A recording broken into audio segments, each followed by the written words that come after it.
Undergraduate science teacher rokno promotion khlainani saklai mungtai ethok lamati waisa berama promotion runani haste cabinet ni saklai mungno Khakaham Yapharkha Gazetted official forum Sangrang Sala Agutla press club kaisa kokthum banani bisingtui haste ni mantri Okra Biplop Dev te haste Haphangno Khakaham Yapharkha Gazetted official forum ni adongrok Laitangnai 22 June salmariwo cabinet meeting o haste ni 930 undergraduate science teacher rokno promotion khlainani bhagwan sumona harjamani haste Haphang Obo by 2017 bisini metalni simi erel no khoboi joto shepmanai undergraduate science teacher rok kornani obai sasara ro jorabo hasteni rungsurungo kuchoti sanani bagai busuk saito mona harjak haste Haphang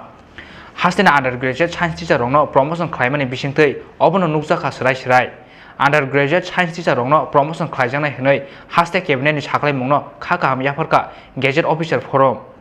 Sangrang Sala Agartala press club o kaisa kokthum panna bisingtei hasten mantri Okra Biplop Dev te haste Haphangno Khakaham Yapharkha Gazetted official forum ni adongrok kokthum panna kok sana thangi Gazetted official forum ni haste tangphang debasis roi saka laithangnai 22 June salmariwo nangkukmani kaisa beramno tuyei saklai mungrokha haste Haphangni owan sumungo sigangai thangnai hasten joto sebo khlainai rokno khoboi hasten joto lukurok honoi আজকে এই সাংবাদিক সম্মেলনে সাংবাদিক বন্ধুদের জানাই আন্তরিক কৃতজ্ঞতা আপনাদের মাধ্যমে আমাদের অফিসার সংগঠনের বার্তা সারা রাজ্যের জনগণের কাছে যাবে এবং আমরা রাজ্যের সরকার অর্থাৎ মাননীয় মুখ্যমন্ত্রী বিপ্লব কুমার দেবের নেতৃত্বাধীন রাজ্যের সরকারকে আন্তরিক কৃতজ্ঞতা জ্ঞাপন করছি এমন দুটি বলিষ্ঠ সিদ্ধান্ত ওনারা গ্রহণ করেছেন প্রথমত দীর্ঘদিন ধরে ঝুলে থাকা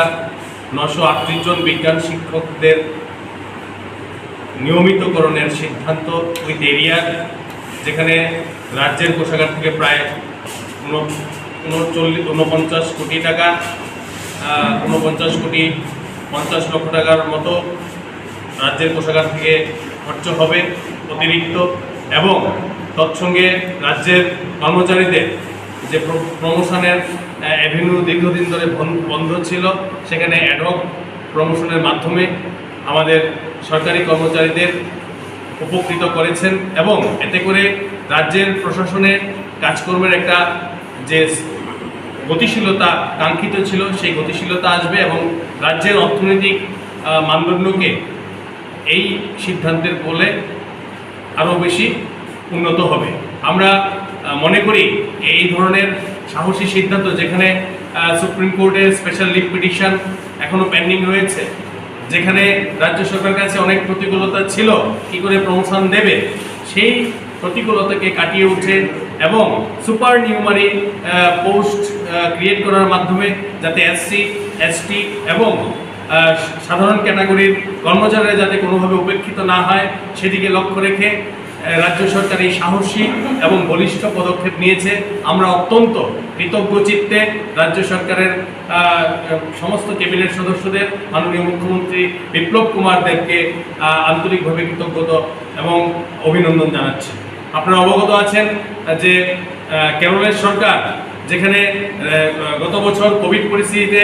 অর্ডিন্যান্স জারির মাধ্যমে হাইকোর্টের রায়কে উপেক্ষা করে প্রায় 5 মাসে 30% স্যালারি কেটে দিয়েছে সেই পরিস্থিতিতেও আমাদের রাজ্যের সরকার সেই দিকে না হেঁটে রাজ্যের কর্মচারীদের যেমন ইনক্রিমেন্ট দিয়েছেন যেমন 3% ডিএ রিলিজ করেছেন সেদিক দিকে লক্ষ্য রেখে আমাদের সরকার কর্মচারী বান্ধব সরকার কাজ করে যাচ্ছে সংবাদ ত্রিপুরা প্রদেশের পক্ষ থেকে আমাদের সাংবাদিক বন্ধুদের সাথে যে একটা সাংবাদিক সম্মেলন সেটার মুখ্য উদ্দেশ্য হচ্ছে গত 22 তারিখে আমাদের রাজ্যের মন্ত্রিসভায় কিছু সিদ্ধান্ত হয়েছে যেগুলো নিয়ে আমরা রাজ্যের বর্তমান সরকারকে অভিনন্দন জানানোর জন্য আজকের এই প্রেস বার্তা আমরা ত্রিপুরা রাজ্যের কর্মচারী দীর্ঘ বছর ধরে যেভাবে শোষিত লাঞ্ছিত এবং অর্থনৈতিকভাবে নিপীড়িত হয়ে আসছে আমরা প্রায় অনেক দিন ধরে আমরা ডিএ পেয়েছিলাম না প্রমোশন বন্ধ ছিল প্রায় 2017 থেকে তারপরে বিভিন্ন সময়ে আমাদের যারা যেমন বিজ্ঞান শিক্ষকরা যারা আছে তাদেরকেও 2012 সালে চাকরি দেওয়া হয়েছিল নিয়ম অনুযায়ী 2017 সালে, অর্থাৎ 5 বছর পরে রেগুলার হওয়ার কথা, কিন্তু হয়নি 2017। কিন্তু গত ক্যাবিনেট মিটিংয়ে আমাদের রাজ্য সরকার এত বছরের সমস্ত বাধা বিঘ্নকে এক সাইডে করে ত্রিপুরা রাজ্যের যত কর্মচারী আছে, যাদের প্রমোশন পেন্ডিং আছে, সবাইকে প্রমোশন দেওয়ার একটা সিদ্ধান্ত ঘোষণা করেছেন এবং সেই সাথে প্রায় 938 জন বিজ্ঞান শিক্ষককেও রেগুলার করার একটা সিদ্ধান্ত করেছেন। আজকে রাজ্যের সাথে সারা দেশের এবং বলতে গেলে সারা বিশ্বের যে একটা বিশাল সমস্যা, যে করোনা মহামারী, এই সময়ে হয়তোবা আমরাও দাবি করে এসেছিলাম অনেকবার, কিন্তু আমরা হয়তো ভাবিনি যে এই সময়ে রাজ্য সরকার এমন একটা বলিষ্ঠ সিদ্ধান্ত নেবেন। এই করোনার সময়ে আমাদেরকে, যেখানে কেরল এবং মহারাষ্ট্রের মতো বড় বড় অর্থনৈতিকভাবে শক্তিশালী রাজ্যগুলো সরকারি কর্মচারীদের বেতন কেটে নিয়েছে, সেখানে আমাদের রাজ্য সরকার বেতন তো কাটেইনি, উল্টা 3% দিয়ে দিয়েছে, আমাদের ইনক্রিমেন্ট দিয়েছে এবং সেই সঙ্গে এখন প্রমোশনের রাস্তাটাও খুলে দিয়েছে এবং আমাদের বিজ্ঞান শিক্ষকদেরও রেগুলার করে দিয়েছে। ফাইন্যান্সিয়ালি ইমপ্লিকেশন তো অনেক কিছু আসবে। রাজা খরা আগলিনি সিমি প্রণমনি ককথম চিনি খরাং।